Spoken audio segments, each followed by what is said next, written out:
হাসান হোসেন চোখের পানি ছেড়ে দিয়ে ডেকে বলে, নানাজি আপনার মেয়ে আমাদেরকে খাবার দেয় না কেন? গতকাল সারাদিন বলেছে রাত্রিবেলা খাবার দিবে, রাতে খাবার দেয় নাই।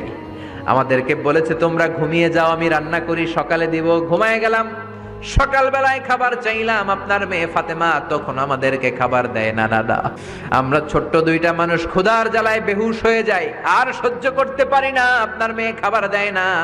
দুপুর হয়ে গেল, দুইজনে কান্নাকাটি করি, আপনার মেয়ে এখন পর্যন্ত আমাদেরকে খাবার দেয় নাই।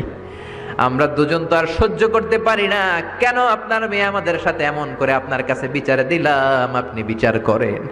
বিশ্বনবী আর কি বিচার করবেন? ডেকে বললেন, হাসান রে কাছে আয়।